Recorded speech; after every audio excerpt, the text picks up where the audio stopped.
Pregnancy is a period of serious challenges for a woman's body, primarily due to radical hormonal changes capable of causing unpredictable shifts in emotional state. But can these physiological factors serve as mitigating circumstances in the case of a newborn baby's murder? Melissa Drexler was born on July 10, 1978, in the small town of Lacey, located in New York State. She was an only child. Later, her parents and daughter moved to Forked River in New Jersey. This suburb had approximately 5,000 residents during the period of the events described. The Drexler family was well known in the area, particularly because Melissa's parents were considered quite wealthy and successful for this suburb.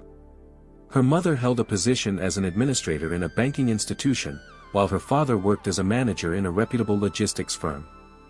The family was respected in society, lived comfortably, and even managed to purchase a spacious house after moving. At the same time, the Drexlers never flaunted their prosperity. On the contrary, they were known for their modesty and held conservative views, including those related to religion. The couple practiced Christian values and tried to instill them in their daughter. From an early age, Melissa was a very quiet, calm, and somewhat solitary girl. In elementary school, she found it difficult to make new acquaintances, yet she did not allow herself to be bullied. Instead, the schoolgirl gathered a few friends around her, with whom she maintained friendly communication. The situation changed somewhat in 4th grade when Melissa befriended Rebecca Johnson. This friendship helped bring out more active traits in her character. Following her friend's example, Melissa began taking dance lessons and achieved success in the jazz style, which was fashionable at that time. In all other respects, she remained the same Melissa, a modest and reserved girl. By the start of middle school, she still maintained a small circle of acquaintances and friends. She rarely communicated with outsiders and didn't make new friends. Most people characterized Melissa as an ordinary girl who was never particularly popular among classmates, didn't cause problems, was quiet, very calm, and sweet in appearance. Often such a temperament is characteristic of top students, but Melissa couldn't boast of outstanding academic achievements. Her performance was mediocre. According to Rebecca, Melissa expressed herself more as a devoted friend. Despite difficulties in establishing new acquaintances, she communicated warmly with her longtime friends, supported them, and was gentle and caring. The girl was not particularly sociable, but she knew how to listen and support with any problem. When it came to her own emotions, Melissa showed remarkable restraint, was not prone to exuberant merriment, and even a well-aimed joke could rarely make her laugh. It seemed that Melissa was simply incapable of responding violently, making scenes, or creating problems. On the contrary, even the most active girls, after getting to know and becoming close to her, became more moderate and calm, following her example. Melissa, like other teenagers in the mid-90s, didn't have access to the internet, social networks, or modern entertainment. Even video games and computers hadn't become as widespread as they are today. So Melissa spent most of her free time with friends at the shopping mall in the neighboring, larger city. Here were the arcade games and favorite fashion stores that attracted the girls most. Melissa especially loved them, as she dreamed of working in the fashion and design industry. The group of friends could spend all day at the mall, taking breaks only to snack at the food court. All the teenagers in the town often met and relaxed here. So it's not surprising that it was in this place that the fateful acquaintance of the heroine of this story took place, which radically changed her entire life. Melissa never liked to openly discuss herself or anyone else, always remaining very secretive. This trait sometimes seemed unmotivated and became especially noticeable when, at the age of 16, she met a boy named John Lewis. Presumably, she didn't seek publicity since he was older than her, and their communication and meetings could have provoked disapproval. As expected, the acquaintance with the young man happened at the mall, and initially, only Rebecca knew about it. Her best friend called this meeting fateful, as its consequences turned not only Melissa's life and her immediate surroundings upside down, but also affected the entire town. It wasn't like an explosion of emotions or a wild infatuation, rather, it resembled an ordinary teenage romance.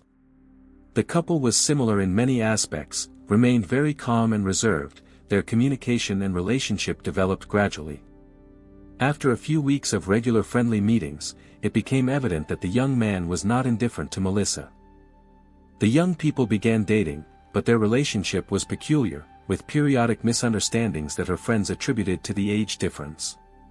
The smallest arguments led to breakups. However, once the couple cooled down, they got back together.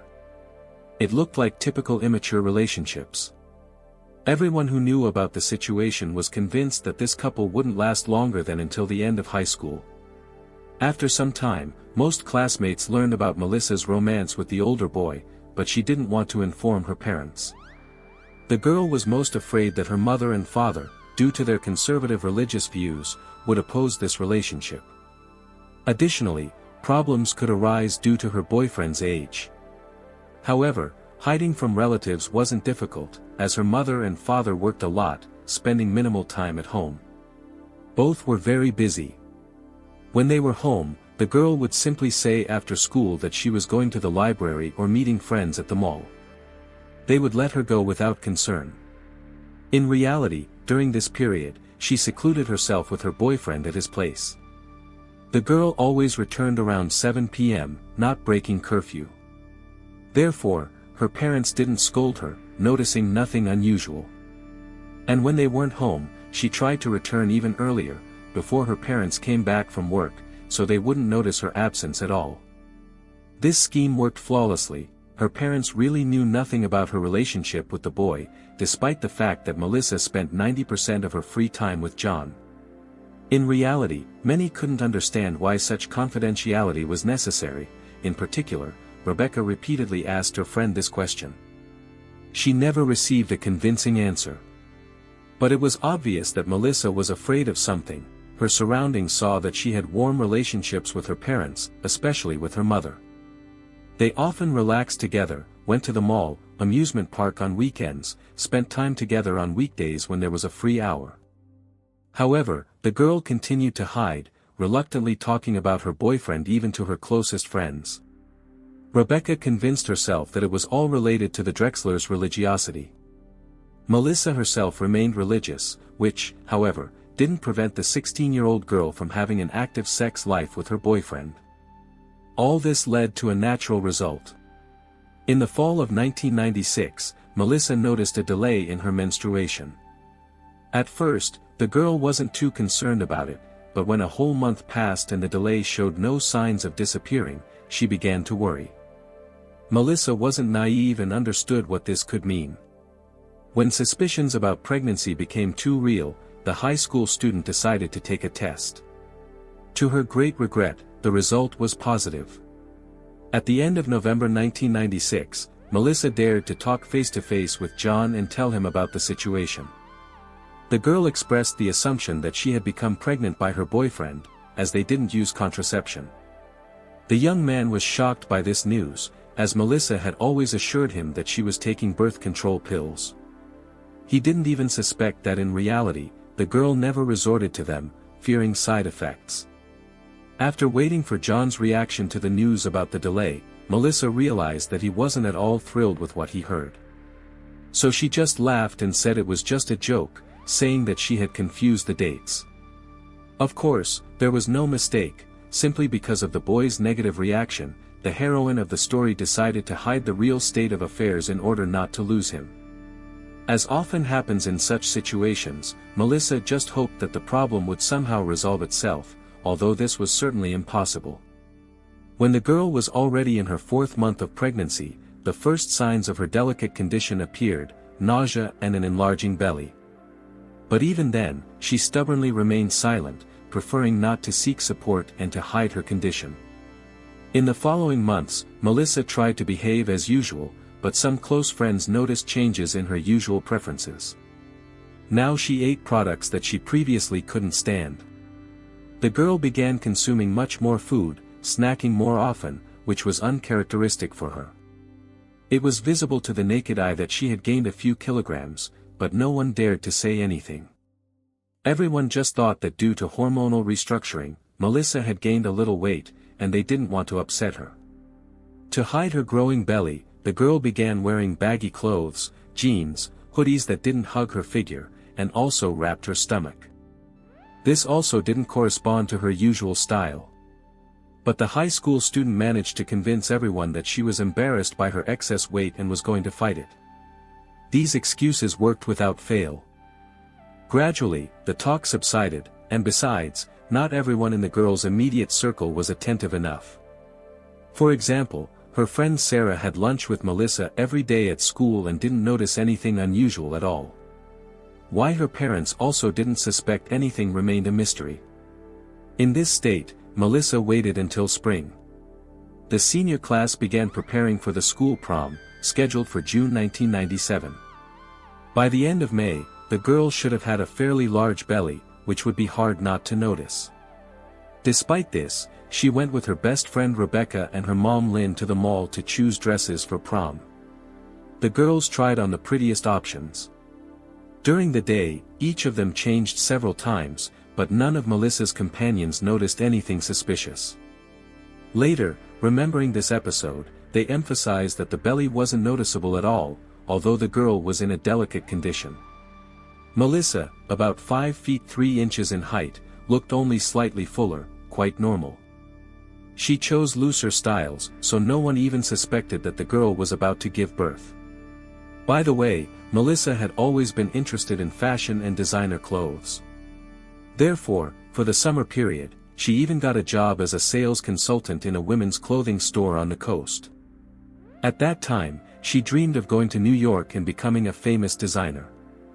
However, she lacked enthusiasm to implement this idea, so the girl dared to apply to a college in a neighboring city, located 45 minutes from her home. Those who knew Melissa well noted her talent for drawing and design, but her written work and academic performance in other important subjects were failing. This in no way corresponded to her plans for the future. However, this situation could have been due to the fact that during this period, the girl's thoughts were occupied with completely different things, particularly how to hide a rather large pregnancy term. And finally, June 6, 1997, arrived, the long-awaited day of the prom. Like other young men and women from the town, Melissa was busy with preparations from early morning. She went to a beauty salon to have her hair and makeup done. No one even suspected that throughout the day, the girl was experiencing severe pains in her stomach, which she was trying with all her might not to pay attention to. Even then, she believed that everything would pass on its own. In the evening, Melissa Drexler, along with her boyfriend John and her best friend Rebecca, got into a limousine. Ahead was a trip to the banquet hall in the neighboring town of Aberdeen, New Jersey, where the prom was to be held. Throughout the journey, the 18-year-old girl was suffering from some strange spasms in her stomach. When they reached the parking lot, she was all sweaty and breathing heavily. Rebecca and John were worried about their friend's condition, kept asking her questions, even offered to go to a doctor instead of the prom. But Melissa wasn't going to ruin the graduation evening and assured them that these were just strong menstrual cramps that would soon pass. Even then, her best friend had no idea that for the last 9 months, Melissa had been carrying a child, and she was in labor. As soon as all the youth entered the banquet hall, the girl immediately rushed to the women's restroom, explaining that she needed to freshen up. Other graduates only managed to catch a glimpse of Melissa, but they remembered her beautiful velvet dress. Behind the door of one of the ladies' room stalls, Melissa was giving birth. Other female graduates were also present, who heard some strange sounds, despite the fact that the girl was restraining the pain with all her might and trying not to give herself away. Those present thought that some couple had decided to be alone in the restroom. About 20 minutes passed, and Rebecca, surprised that her friend still hadn't come out, went after her. She approached the stall and asked when she would finally join the group. Concerned about Melissa's well-being, the girl still heard in response that everything was fine and she would come out soon. As soon as Rebecca left the restroom, Melissa again made several incomprehensible sounds. A couple of girls who still remained inside peeked under the door of the stall. But instead of 2 pairs of feet, they saw only one and drops of blood on the floor. There was no answer to their question about what was happening. The frightened high school girls ran out to find some adults and tell them everything. A few more minutes passed. Melissa, as if nothing had happened, returned to the banquet hall and joined her boyfriend and friends on the dance floor. Her absence lasted about half an hour. The girl demonstrated a high spirit, looked completely normal. She even ate some salad, drank punch, and went dancing with other guests at the ball. And then she approached the DJ and asked him to play her boyfriend's favorite song, The Unforgiven, by Metallica. Meanwhile, two girls who noticed blood in the toilet stall approached the teachers present at the prom. They told them about the disturbing find in the restroom. When one of the high school teachers entered there, she saw only blood smeared on the walls of the stall. Since there was no one nearby with signs of injury, the incident was written off as a bad joke. To avoid spoiling the mood at the celebration, it was decided to simply send a cleaner to tidy up the toilet. When the banquet hall employee entered the stall, she was shocked by the bloody scene. There was blood on the walls, on the toilet lid, on the floor. In the toilet itself, the woman saw some bloody bundle, which she simply threw in the trash, not even suspecting that it was the placenta. Not fully understanding what had happened, the cleaner wiped the blood with paper towels and threw them in the bin. But it turned out to be already overflowing. The woman tried to lift the garbage can to empty it, but it seemed surprisingly heavy. Then she called a colleague, and together they pulled out some dark package from the bin. It was at this moment that the prom organizer learned that one of the girls had fallen ill. She approached Melissa and asked about the blood in the toilet, expressing concern about her well-being. But the girl just brushed it off, assuring that she was fine, and the incident was caused by a difficult menstruation. At this time, the cleaner tore open the suspicious package from the garbage and found the body of a newborn baby inside. News of the terrible find instantly spread to all students and organizers of the celebration. Those present were shocked, as no one even suspected that Melissa had been pregnant all this time. Even her best friends and boyfriend John insisted that this was some kind of misunderstanding, as they would have definitely noticed a pregnancy. When persistent inquiries began to be addressed to the girl, Melissa admitted that it was her child, whom she had given birth to in the toilet stall. After this confession, an ambulance was immediately called, and the girl, along with the baby, was urgently taken to the local hospital, hoping that the child could be saved. At this time, Melissa's parents were peacefully spending a quiet Friday evening at home, reminiscing about their own prom and waiting for their daughter's return. Instead, they received a phone call informing them that Melissa had just given birth. At first, they decided it was some kind of mistake but still went to the hospital, not fully believing what they had heard. In the ward, they saw their daughter, pale as a sheet, exhausted, lying on a hospital bed. And at this time, in the emergency department, doctors were desperately fighting for the life of the boy she had given birth to. But despite 2 hours of extraordinary efforts, they couldn't save the child. Police officers questioned the young mother, who claimed that the child was born dead, blue, and not breathing. But the autopsy conducted later disproved Melissa's words. The boy's lungs contained air, which meant he was breathing after birth. The medical examiner confirmed that the infant was not stillborn, as the new mother claimed. But the most horrifying details were yet to come. During the examination, the child was found to have injuries to the respiratory tract characteristic of suffocation, as well as marks on the neck, indicating strangulation by hands. In an instant, Melissa transformed from an innocent victim of circumstances into a cruel infanticide of a newborn baby. This story shook the American media, and accusations and real persecution rained down on the girl's family. Journalists dubbed Melissa the prom mom killer. People openly expressed their outrage, and even the girl's school locker had inscriptions like, "Baby Killer." Uncomfortable questions were posed not only to the family but also to teachers and Melissa's closest circle. Everyone was concerned with one thing: how could they not have noticed the pregnancy for 9 months? But most questions were addressed specifically to the Drexler family. Melissa's parents were accused of everything, from banal inattention to their daughter to frankly cruel treatment of her. However, no one could provide evidence of the latter. After all, both were decent and respected people who always treated their daughter with understanding. They worked so much that they weren't even aware of her relationship with the boy, let alone her sexual life. Probably due to constant busyness, they simply didn't notice how Melissa's belly started to grow. Her parents couldn't understand why their daughter didn't tell them about the pregnancy during all 9 months, why she didn't confide in them. After all, they assured that despite their religiosity and conservatism, they would have supported her. But Melissa herself, apparently, was too afraid of their disapproval. Now in the eyes of the public, the girl's parents turned into the same criminals as their daughter, the infanticide. Although, of course, not everyone believed their words, especially against the backdrop of media efforts, which made real monsters out of the Drexler couple. On June 24, a few weeks after the horrible incident, Melissa was arrested on charges of murdering the infant. However, she was soon released on a $50,000 bail. The girl was at home awaiting court hearings, but society craved severe punishment for her horrific crime. Many people even demanded the death penalty, so the Drexler family was seriously concerned for their own safety. During this period, they received threatening phone calls almost daily, as well as letters with warnings of reprisal. Almost all friends and close ones turned away from Melissa, ceasing any communication with her. Even her best friend Rebecca broke off all contacts for a long time. Only John continued to support the girl, assuring that he didn't blame her for the child's death and believed that she herself became a victim of a tragic set of circumstances. He even discussed the possibility of marrying Melissa when she was exonerated, and said that he loved her despite everything.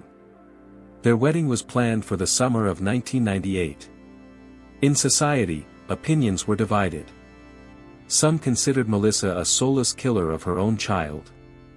Others saw her as a frightened girl who, due to her fear and apprehension of condemnation from those close to her and the community, made a terrible mistake. During this period, Melissa underwent several psychiatric evaluations, which revealed signs of a dissociative disorder in her. This condition is quite common among teenagers who become pregnant at an early age. It is characterized by the future mother's complete denial of pregnancy due to strong fear. She tries with all her might to hide her condition and perceives the unborn child as something alien and unnatural. And one of the manifestations of this disorder is the young mother's firm conviction that the child was born dead, even if in reality this is not the case. Melissa proved unable to fully explain her behavior, instead referring to the dissociative disorder. She tried with all her might to hide the pregnancy in the late terms, tightly bandaging her belly so it wouldn't protrude, and continuing to convince herself that all this would soon end. The girl's lawyer argued that she shouldn't be kept behind bars, as such a step was incompatible with her mental state. In his opinion, Melissa rather needed specialized treatment, not imprisonment. From the very beginning of the process, the defender tried to explain the actions of his client as insanity. Meanwhile, the medical examiner insisted that the child was strangled after birth. According to him, Melissa traumatized the respiratory tract of the infant, who was trying to breathe but couldn't, dying despite the efforts of doctors. The prosecution suggested that after the birth of a healthy boy, he might have made sounds in the toilet, and Melissa was scared of being exposed by other girls who were prettying up there. Confused, the hapless mother simply strangled the child to finally hide the pregnancy and the fact of childbirth. Then she cut the umbilical cord with the sharp edge of a metal napkin container, packed the body in a bag, and without any remorse, threw the baby in the trash. Then the girl freshened up to avoid raising unnecessary questions and returned to the banquet hall. The prosecutor insisted that Melissa committed the crime while being of sound mind. This was evidenced not only by her consistent and well-thought-out actions but also by her manner of communication after the discovery of the child's body. During the questioning by detectives, Melissa behaved calmly, collected, and restrainedly, which also confirmed her sanity after killing the infant. At the time of the crime, the girl was already 18 years old, so she was fully aware of the consequences of her actions. Law enforcement and the media portrayed her as a real monster, willing to go to any lengths in order not to spoil the prom. Few witnesses testified on Melissa's side, among them her best friend Rebecca.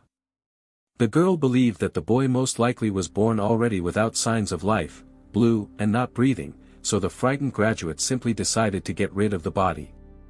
But whatever the case, the situation was extremely serious, the 20-year-old girl faced up to 50 years behind bars if she was found guilty of premeditated murder. Salvation for Melissa was a plea deal, which she concluded on October 29, 1998, admitting her guilt in manslaughter with aggravating circumstances. In a thin girlish voice, with an indifferent expression on her face, the defendant told that she indeed concealed the pregnancy from everyone. According to her, on the morning of prom day, her water broke. Contractions started on the way, but she held on with all her might, not showing any signs. But the pain was becoming unbearable, and the girl could barely endure it. When their company arrived at the banquet hall, Melissa immediately ran to the toilet, where the childbirth began. The child was born alive, but the defendant wrapped him in several packages and threw him in the trash. Melissa admitted that she perfectly understood the consequences of her actions. She realized that the baby would suffocate and die. But the fear of exposure turned out to be stronger than everything else, so she killed her own son. The judge noted that Melissa is not some kind of monster and deserves understanding and compassion. At the same time, he emphasized, the defendant took a defenseless life, so she must accept the consequences and bear punishment. According to the plea deal, the girl was sentenced to 15 years in prison. She even retained the right to parole, which could be obtained after just 3 years. After the verdict was announced, John and Melissa broke up. However, the young man remained close to the Drexler family, often communicating with the girl's parents during her imprisonment, supporting them. Melissa was sent to a New Jersey state prison, where she began to pursue education in the fashion field. She didn't abandon her dream of building a career in this industry, so she took clothing design courses. Many were struck by Melissa's behavior during the trial. It seemed that nothing had happened for her. She felt no remorse for killing her own child. Obviously, the infant's tragedy most affected the girl's parents. The Drexler couple, along with John, held a small memorial service, baptizing the deceased boy Christopher. But after this, they decided to move on with their lives. 3 years later, on October 26, 2001, Melissa was released from prison.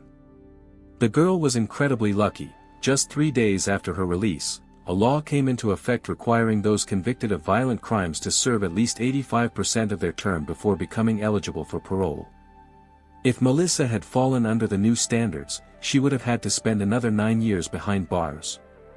However, new challenges awaited the girl upon her release. The town's residents remembered her story and weren't going to forgive. Melissa was closely watched, and people were outraged when they saw her on the street accompanied by relatives. People noted that the girl never showed emotions or repentance for killing her newborn. However, Melissa herself seemed to pay no attention to ill-wishers and tried to start a new life, to build her own happiness. There were also those who supported her, believing that the girl really suffered from a dissociative disorder, which determined her behavior. These people believed that Melissa deserved a second chance. But most agreed that for the murder of a newborn, the girl got off with too light a punishment and actually got away with it. However, the heroine of this story herself decided to ignore the negativity from the public and focus on building her future life. She entered into a relationship with a new boyfriend and gave birth to 2 children. Almost nothing is known about Melissa's current life. She avoids excessive publicity, leads a reclusive lifestyle, and doesn't give interviews. Melissa Drexler's story became an exemplary case for young mothers in America. Local residents and school teachers often referred to it to demonstrate what the inattention of others and one's own fears can lead to. This story gained particular resonance in the girl's hometown. Most people who communicated with Melissa and her family before the incident turned away from the Drexlers, and their relationships never became the same. Please write your thoughts and reactions in the comments below. For those who are new here, subscribing is the best way to stay updated on future content. Also give a like please. Take care of yourself and your loved ones. Thank you for your support during this difficult time. Until next time, friends.